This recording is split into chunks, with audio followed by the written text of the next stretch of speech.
History is filled with some incredible mysteries, right?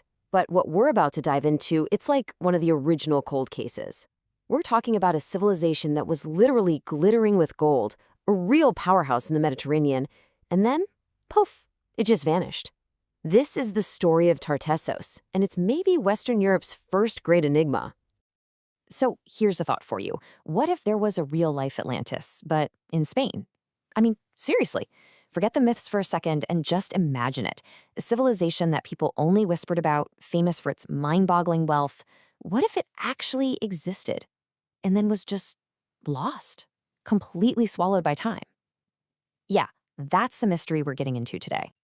And that quote you see, that's not from some fantasy novel or a movie script. No, that comes from guys like Herodotus, the actual ancient Greek historians. They talked about Tartessos in these almost mythical terms, painting this incredible picture of a kingdom just overflowing with treasures, ruled by super powerful kings. And that legend, that's our starting point. That's where this whole investigation kicks off.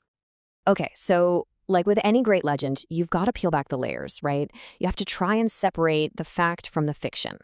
So our first move here is to put the glamorous myths side by side with the hard archaeological reality. What are we actually finding in the ground today? And this is where the mystery really starts to get juicy. On one hand, the legends tell this epic, dramatic story of a single magnificent city that sank beneath the waves, like a Spanish Atlantis. But what the archaeologists are actually digging up tells a very different, much more subtle story. We're not finding one giant capital. Instead, it's more like a whole network of smaller, fortified towns. And yeah, they were clearly wealthy, but those grand golden palaces the Greeks described, we haven't found them. Not yet, anyway. So if the myths were a bit exaggerated, let's say, where did they even come from? What was the kernel of truth?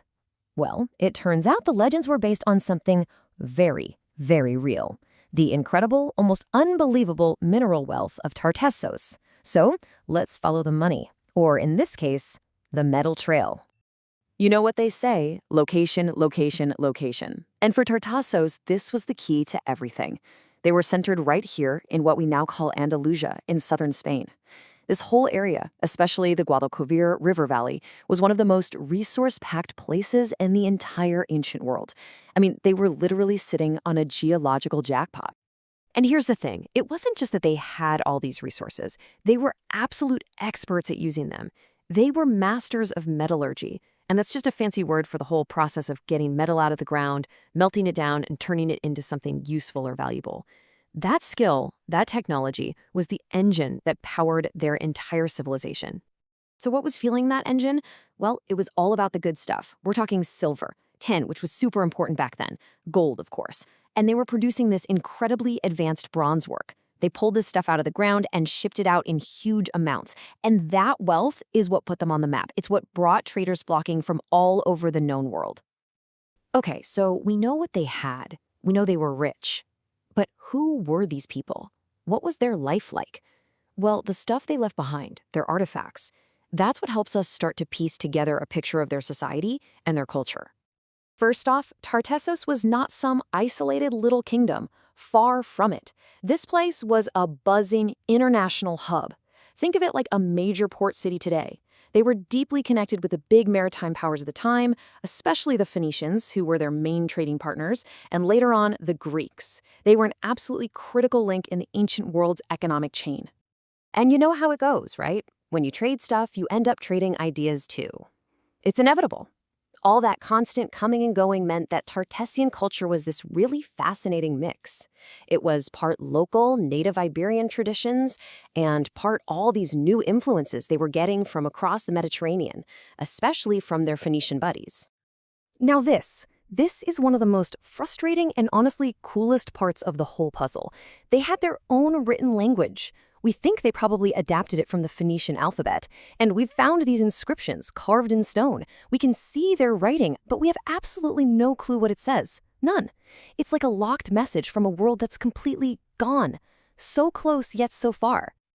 So, putting the pieces together, it looks like their society was what we'd call hierarchical, a powerful elite at the very top.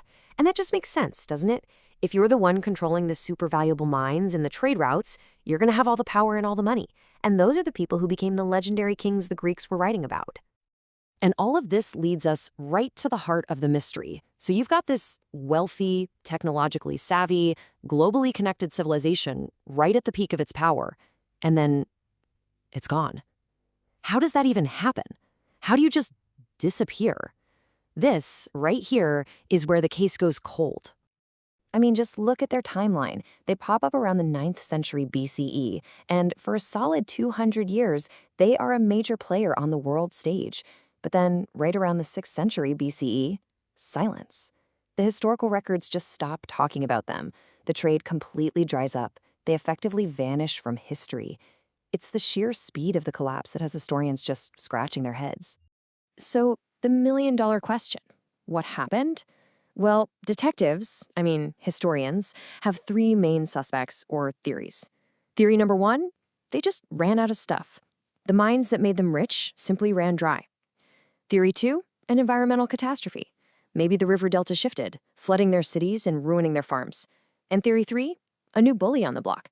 The rising power of Carthage could have muscled them out of their trade routes. The real answer? It's probably a messy combination of all three. So after all this, why do we even care?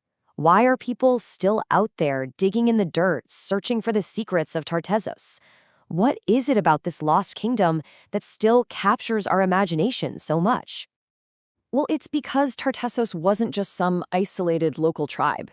It was one of the very first great, complex civilizations in all of Western Europe. This was a homegrown powerhouse. They stood shoulder to shoulder with the famous great cultures over in the East.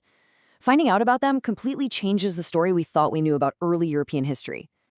Ultimately, the story of Tartessos is this incredible reminder that our history books have a lot of blank pages. There are so many mysteries still out there, and it really makes you wonder, doesn't it, if a civilization this important, this wealthy, could be almost completely forgotten, what other lost worlds are still out there, buried right under our feet, just waiting for someone to find them?